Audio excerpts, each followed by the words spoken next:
It all started, as most suburban cataclysms do, with a passive-aggressive email. The subject line simply read, Observation, Article 4, Section 8b.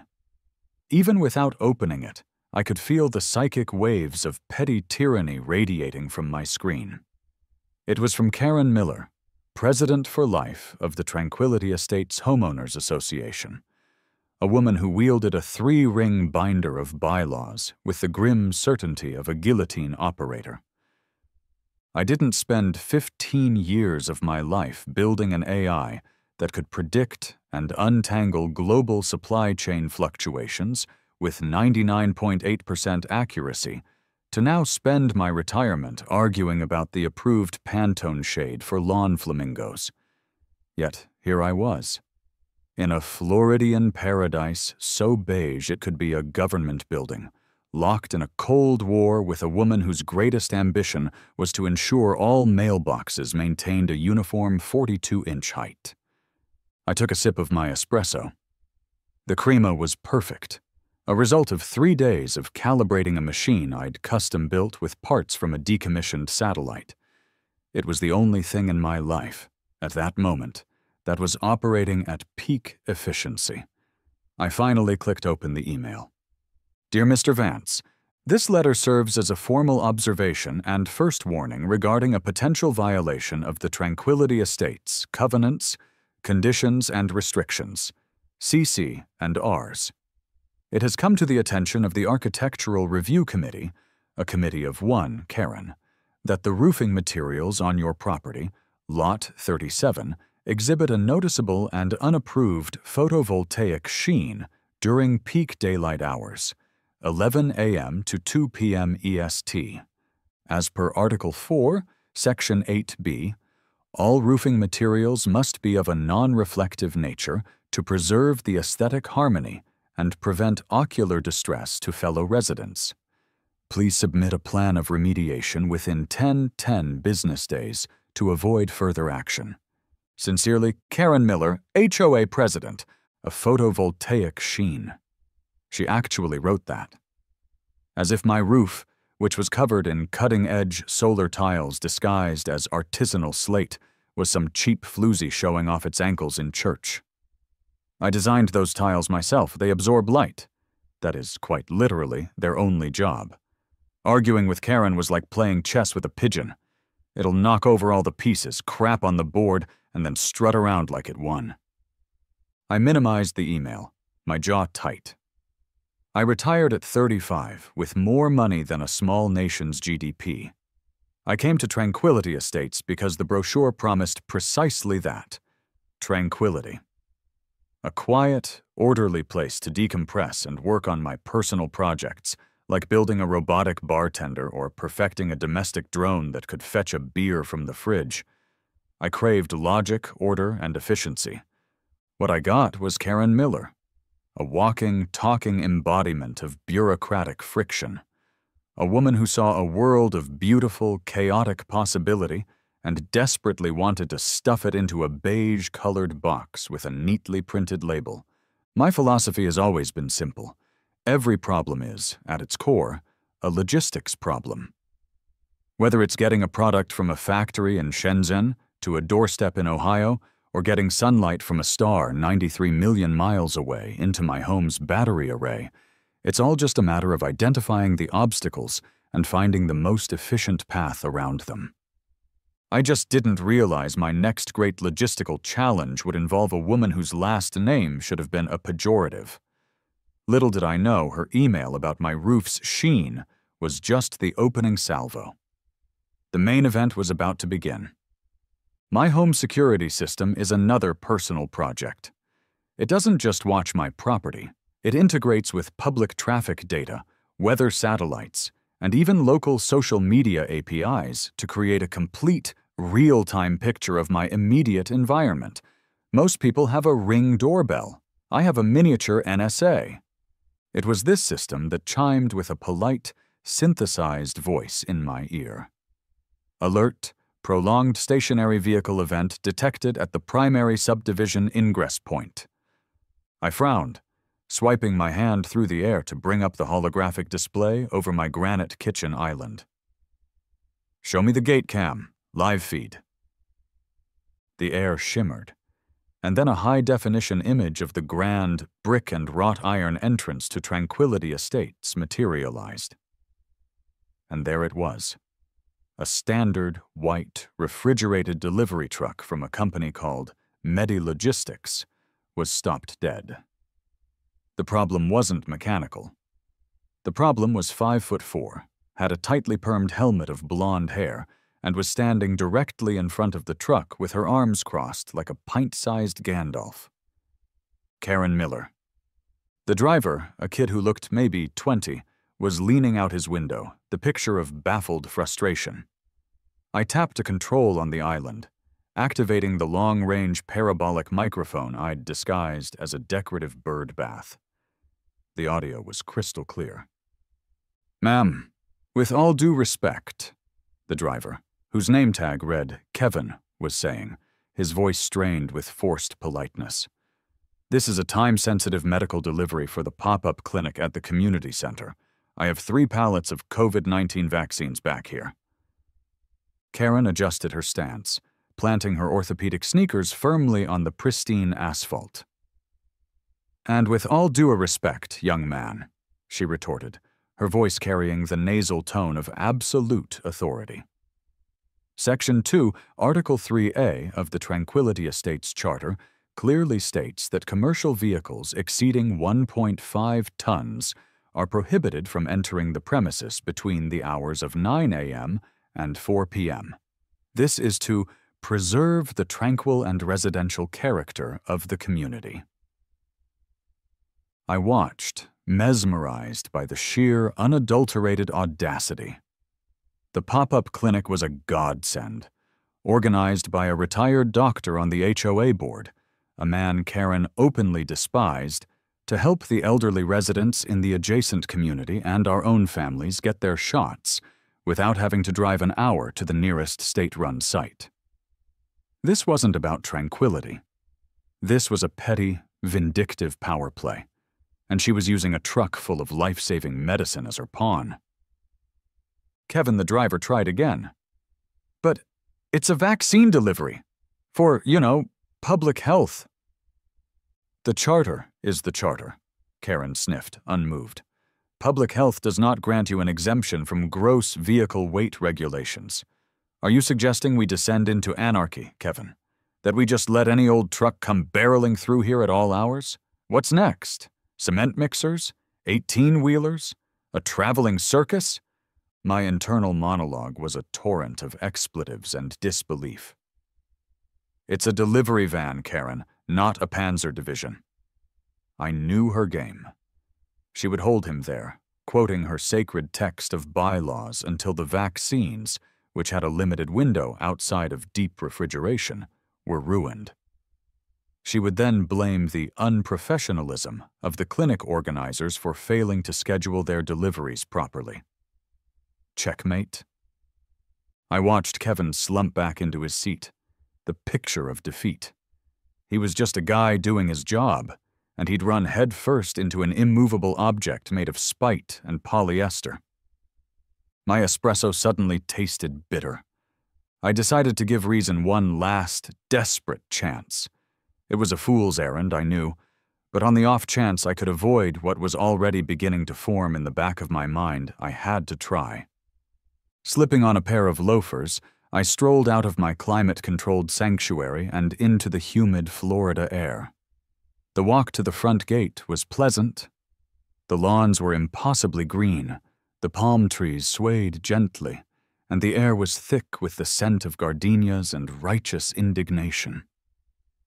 As I approached, I adopted an air of casual, helpful concern, the friendly tech billionaire neighbor, here to smooth things over. "Morning, Karen. Kevin? Everything all right here?" I said, smiling warmly. Karen turned to me, her expression tightening. She saw me as the enemy, the new money interloper who viewed her precious rules as mere suggestions. Kevin, on the other hand, looked at me with the desperate hope of a man on a desert island seeing a ship on the horizon. "Alex," Karen said, her tone clipped, "this vehicle is in clear violation of our commercial vehicle ordinances." "I understand," I said, keeping my voice calm and reasonable. "But I think we can all agree that a global pandemic presents certain extenuating circumstances. This isn't a furniture delivery, Karen. It's medicine. For our neighbors. For Mr. Henderson in Lot 12 who's on oxygen. For the Abernathy's newborn." I tried appealing to her ego. "You, as president, surely have the authority to grant a special one-time waiver in the interest of the community's health and safety. It would be a very presidential thing to do." For a moment I thought it might work. A flicker of something, pride perhaps, crossed her face, but it was quickly extinguished by the cold fire of her obstinacy. "The Charter does not provide for special waivers based on cargo type," she declared, puffing out her chest. "Rules are what separate us from the animals, Alex. Furthermore, his diesel engine has been idling for," she dramatically checked her watch, "7 minutes. That's a potential violation of noise and emissions ordinances under Section 6. And look at his tires." She pointed a trembling finger. "They look like they might be leaving unapproved rubber deposits on our newly sealed asphalt." The conversation was officially in orbit around Planet Crazy. Her logic was a black hole, sucking in all reason and crushing it into a singularity of stupid. I turned to Kevin. "How long can the vaccines last in your truck's refrigeration unit without being plugged in?" He looked miserable. "A few hours, maybe. After that, the temperature starts to creep up, and they're useless. My dispatcher is freaking out." I looked back at Karen. Her face was set in a smug mask of victory. She was protecting her hydrangeas from carbon emissions. She was protecting the asphalt from rubber deposits. She was protecting her tiny beige kingdom from the horrors of a slightly too heavy van. I glanced at my own watch. It was 9:04 a.m. I looked at Karen's triumphant face. I looked at Kevin's defeated one. And a switch flipped. I had debugged quantum computing algorithms that were less complex and irrational than this woman. The logical, diplomatic approach had failed. The program had crashed. It was time for a hard reboot. Without another word, I turned on my heel and started walking back to my house. "Where are you going?" Karen called after me, a triumphant lilt in her voice. "Are you conceding that the Charter is clear on this matter?" I didn't answer. I just kept walking. "Fine," I muttered under my breath, my pace quickening. "We'll do it the efficient way." The walk back to my house was no longer a stroll. It was a march. Each step on the perfectly manicured sidewalk was a drumbeat in a symphony of glorious, therapeutic escalation. The 4-minute countdown had begun. Not a literal 4 minutes until the mission was complete, but a 4-minute window I gave myself. From the moment I walked away from Karen's blockade to the moment my insane, beautiful, and entirely necessary plan was set in motion, I swept into my home office, the door hissing shut behind me. Most people have a spare bedroom with a desk and a sad-looking ficus. My office looks like a recently divorced NORAD general was given an unlimited budget. A curved wall of seamless 8K monitors dominated one side of the room. A holographic projector sat in the center. The air hummed with the quiet power of servers processing data from around the globe. This was my sanctuary, my command center. I stood before the main display, my mind a whirlwind of logistical calculus. Problem: ground-based delivery of time-critical medical supplies is obstructed by a non-negotiable bureaucratic obstacle. Codename: Karen. Goal: transport a temperature-sensitive payload of approximately 200 pounds from Point A, the stranded Medi-Logistics truck, to Point B, the community center's Great Lawn, a linear distance of 0.6 miles. Constraints: Must be executed within the next hour to ensure payload viability. Must completely bypass the ground-level obstacle and her jurisdiction. The solution was so simple, so elegant, so breathtakingly obvious that I laughed out loud. Solution: vertical delivery. I smirked. The kind of grin that only comes from knowing you're about to use a sledgehammer to crack a nut. And it's going to be spectacular. I'd spent last month's bout of insomnia, a side effect of decaffeinating after 8 p.m., rereading the entire 300-page Tranquility Estates HOA charter. I knew its every maddening clause, its every ridiculous restriction. It governed the color of your grass, the angle of your driveway, the very soul of your mailbox.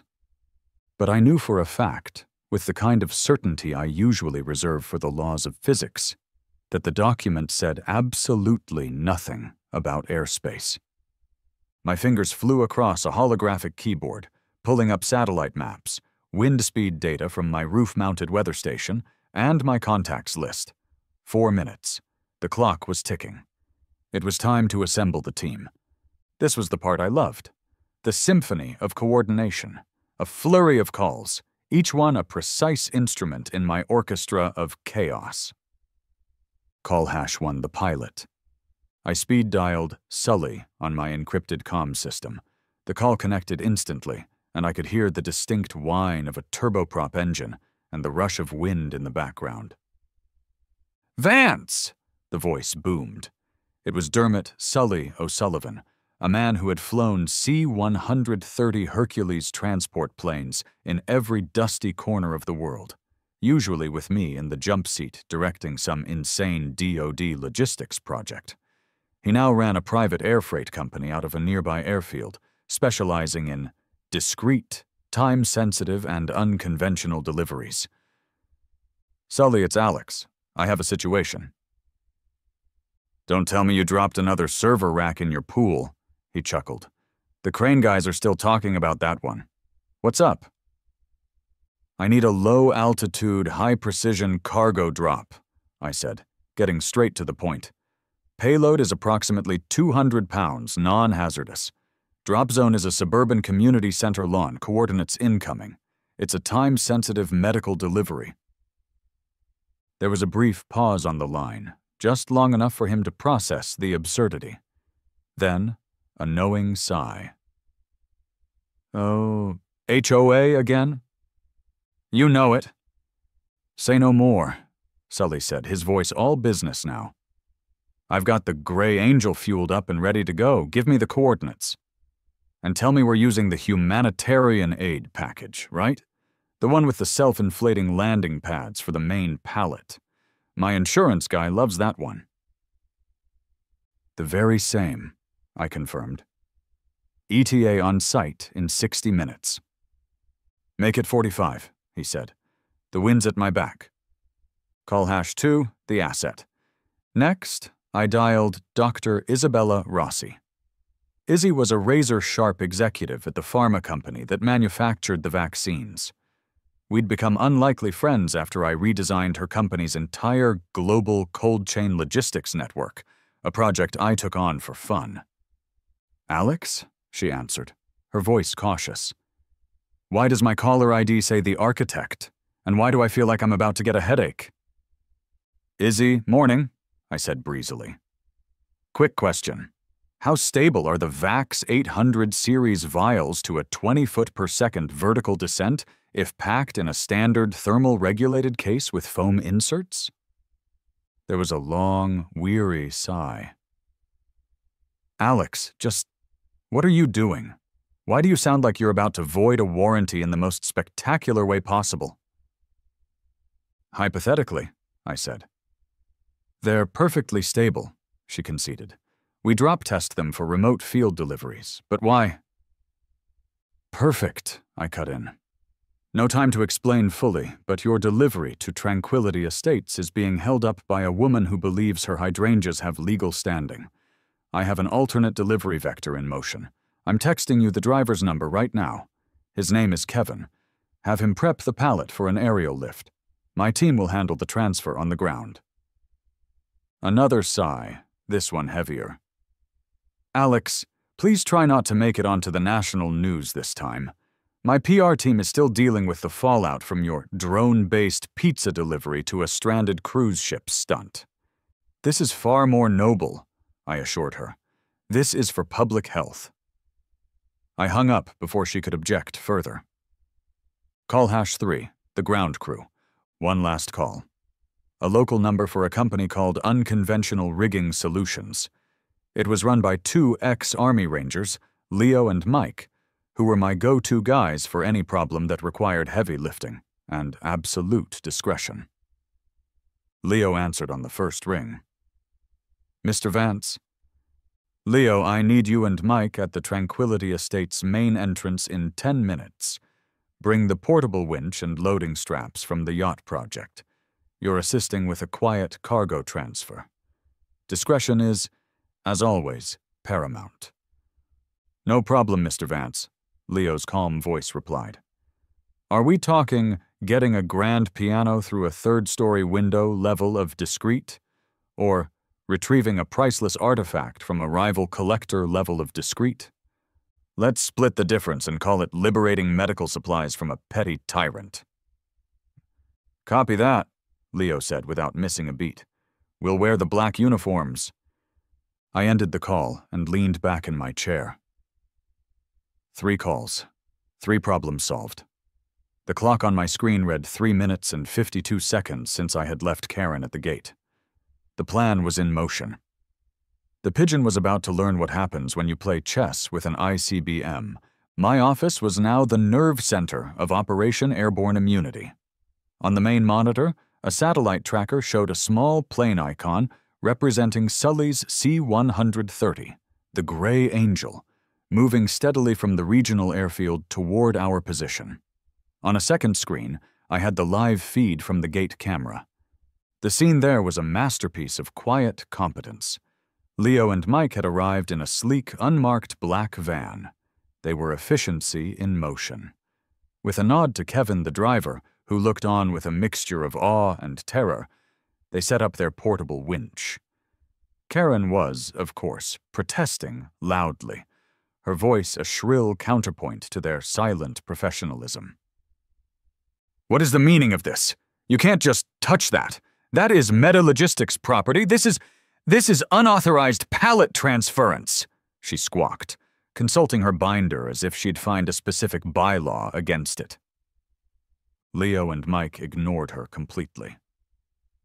They worked with the fluid grace of men who had done this 100 times before, securing straps around the pallet of vaccines inside the truck and smoothly winching it out, transferring it to an open-topped container they'd brought.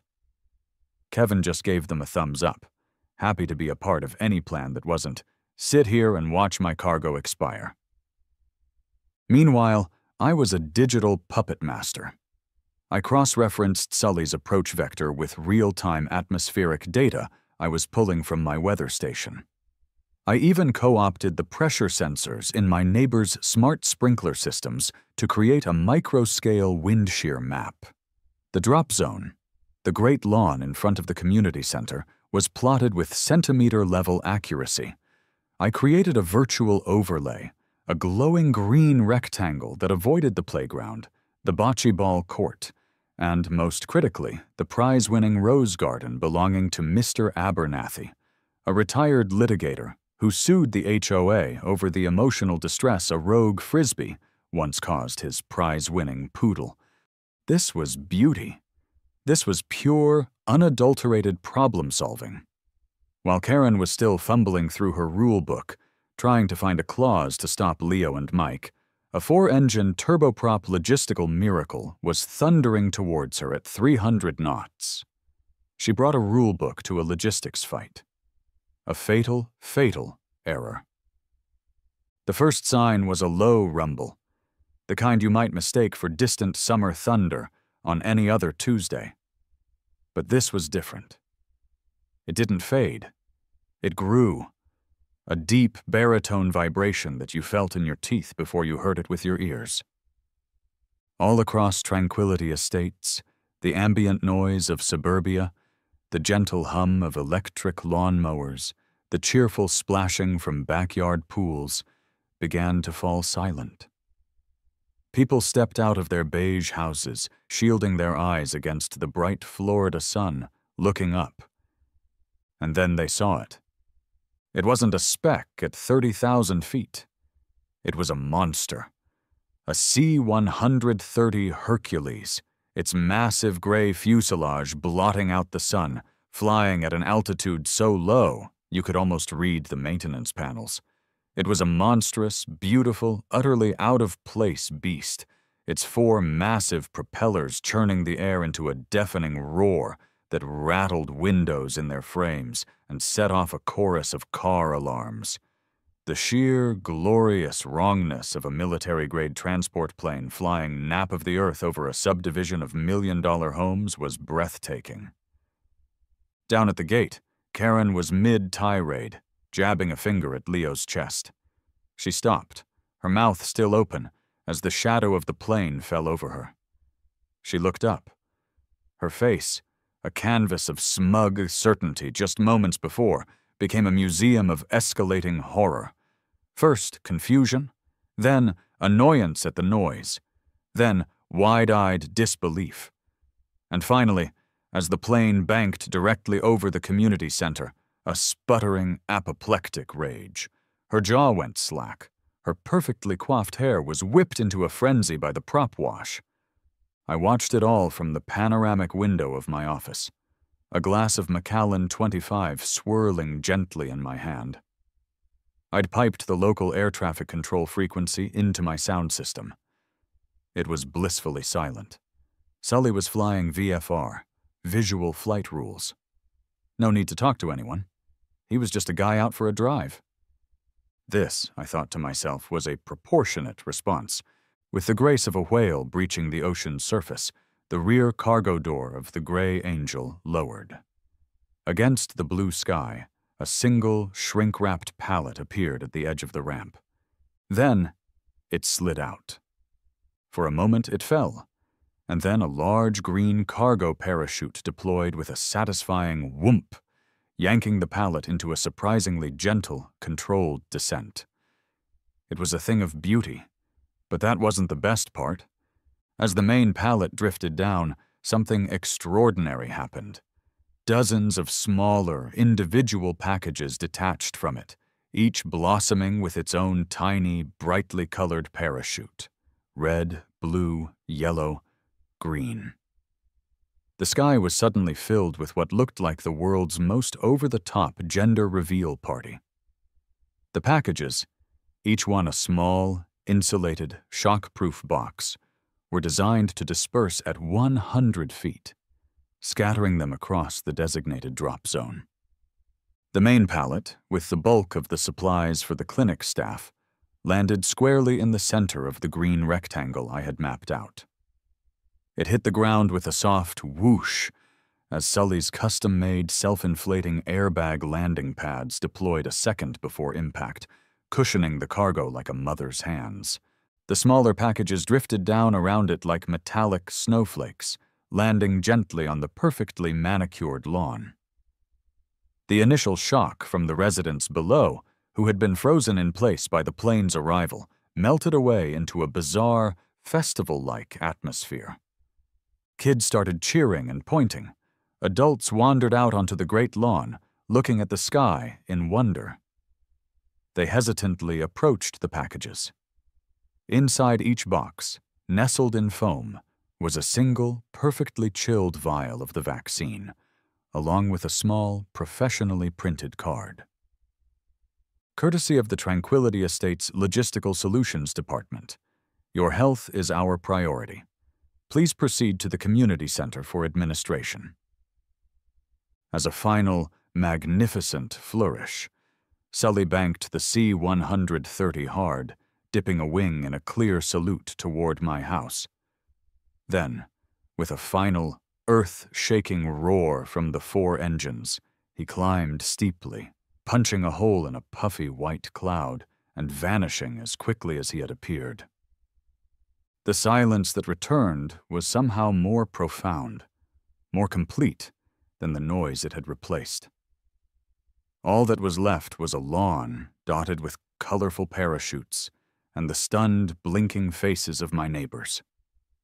And Karen, still standing at the gate, looking like her entire world view had just been carpet-bombed. It took less than 5 minutes for the first police car to arrive. It came a lot faster than I expected, but with a siren that blared with a distinct lack of enthusiasm. It was the sound of a cop who knows he's about to deal with HOA drama. Out stepped 2 officers I recognized from previous neighborhood squabbles. The first was Officer Dave, a man whose gut and weary expression suggested he'd seen it all and was deeply unimpressed by it. The second was Officer Brenda, younger, sharper, with a look that said she did all the real work. They found a scene of surreal order. The community center staff, bless their efficient hearts, were already on the lawn with carts, collecting the vaccine packages. Neighbors were mingling, chatting excitedly, holding the little parachutes like party favors. And in the middle of it all was Karen, a vibrating nexus of pure rage, trying to declare the entire lawn a federal crime scene while simultaneously taking photos with her phone. I decided it was time for the conquering hero to make an appearance. I strolled down from my house, scotch still in hand, projecting an aura of complete and utter calm. Officer Dave spotted me. "Mr. Vance," he said, his voice heavy with resignation. "My dispatch said something about an unauthorized airplane."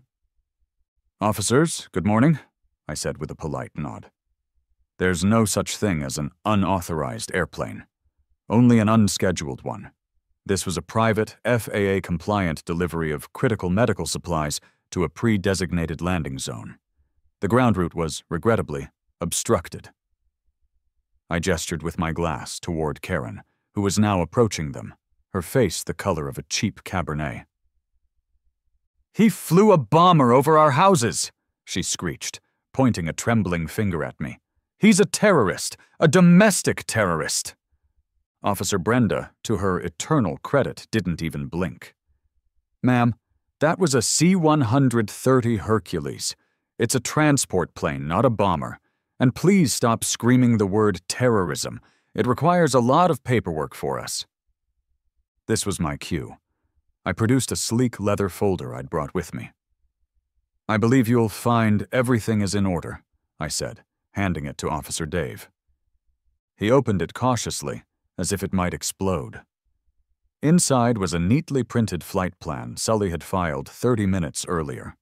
A cargo manifest, electronically signed by Dr. Rossi at the pharmaceutical company, classifying the payload as priority medical, humanitarian, and the pièce de résistance, a 2-page document my lawyer had drafted in 6 minutes flat, titled Right of Aerial Passage and Emergency Vertical Consignment Agreement, citing a bizarre mix of maritime law, international aid statutes, and an obscure 1926 Air Commerce Act. It was, in legal terms, utter nonsense, but it was official-looking nonsense. It was paperwork. And in the face of chaos, paperwork is a powerful shield. Officer Dave stared at the documents, his brow furrowed in confusion. "Vertical consignment," he mumbled, utterly baffled. My work here was done. Just as I was beginning to think I'd skated free, the real party started. The cavalry arrived, not with sirens, but in sensible sedans with government plates. First came a humorless man in a navy blue windbreaker with FAA embroidered on the chest. He was followed by a harried-looking county official, and finally, a woman in a crisp suit who didn't identify herself, but had the unmistakable aura of a federal agent trying to decide if she was in the right place. The community center lawn, once a symbol of suburban tranquility, had become a farcical pileup of competing jurisdictions. A glorious scene of bureaucratic chaos unfolded.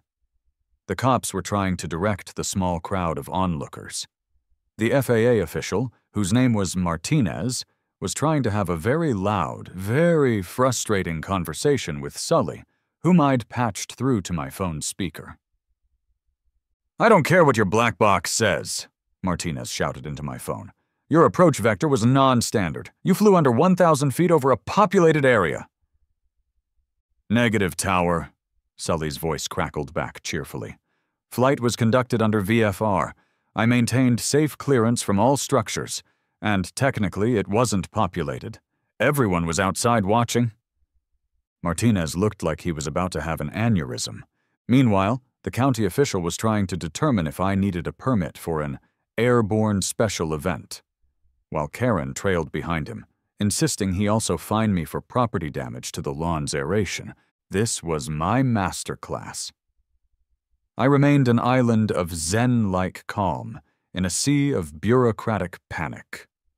I had my lawyer, a shark named Alistair, on a conference call, his smooth, terrifyingly expensive voice emanating from my phone. "Mr. Martinez," Alistair purred, cutting into the FAA official's tirade. "With all due respect to the Federal Aviation Administration, my client did not declare the lawn a landing zone, as that term is legally defined, which would indeed fall under your jurisdiction. He designated it a vertical reception area for a pre-approved cargo transfer, which, in this county, is governed by Local Ordinance 3BB7, pertaining to non-permanent receiving structures. Are you familiar with Ordinance 3B7, sir?" Total, baffled silence from Martinez. "I'm fairly certain Ordinance 3B7 pertained to septic tank installation. But Alistair said it with such confidence, no one dared question it." The federal agent finally stepped forward. "Mr. Vance," she said, her voice low and even. "My name is Special Agent Phillips. I just have one question. Why?" I gave her my most sincere smile. Agent Phillips, a government-approved health initiative was being obstructed by a local authority on arbitrary grounds. A time-sensitive payload was at risk. I assessed the problem and implemented the most efficient logistical solution available. I saw a knot, and I cut it. Isn't that the American way? She stared at me for a long, unblinking moment. Then a tiny smirk played on her lips. She turned to the other officials. "I don't think there's anything from my office here," she announced, and with a nod to me, she got back in her sedan and drove away. That was the signal. Faced with a mountain of plausible-sounding paperwork, a chorus of happy residents now lining up for their vaccines, and a complete lack of any specific law that had clearly been broken, the other officials retreated, muttering about looking into the matter further. I had won. I had defeated the entire bureaucratic apparatus through sheer overwhelming preparedness and a C-130. The story of Operation Airborne Immunity went viral, at least on a local scale. I was no longer just the weird tech billionaire in the smart house. I was a legend. I was the guy who fought the HOA and won. I was the guy who solved problems. My approval rating in Tranquility Estates shot through the roof, which, I noted with some satisfaction, was still covered in its beautifully efficient, sheening solar tiles. Karen, however, was not one to go down without a fight. In a last-ditch effort to reclaim her lost authority, she called an emergency HOA meeting at the community center. The agenda, emailed to every resident in a blood-red font, was singular. To discuss the flagrant violations, safety breaches, and egregious misconduct of resident Alex Vance, and to vote on appropriate sanctions. The meeting was packed. It was standing room only. Karen stood at the podium, looking grim and determined. She had a PowerPoint presentation. It was a masterpiece of the form, full of blurry, zoomed-in photos of the C-130, bullet points about militarized airspace, and dire warnings about the precedent this would set. "This man," she declared, pointing a shaking finger at me where I sat in the front row, "took it upon himself to fly a military aircraft over our homes, endangering our children and our property values." A hand went up in the back. It was Mrs. Gable from Lot 24. "But Karen," she asked, her voice genuinely curious, "didn't you stop the truck that was bringing us the vaccines in the first place?" The room murmured in agreement. Another hand. "Mr. Henderson, the man on oxygen." "I got my shot because of what he did," he said, his voice raspy but firm. "I'd like to thank him." The mood in the room was turning. Karen's presentation wasn't having the intended effect. Her carefully constructed narrative of terror and chaos was being dismantled by the simple reality that I had done something everyone wanted done. The final nail in her coffin came from a quiet man named Frank, who rarely spoke at meetings. "With all due respect, Karen," he said, standing up. "Alex's solution was a bit dramatic, but it was a solution. All you seem to offer are problems. Can he use that plane to get us a better cable provider?" The room erupted in laughter and applause. Karen stood at the podium, her face ashen. She had lost the room. She had lost the narrative. She had lost her power. Officer Brenda, who was standing at the back of the room for security, saw her chance.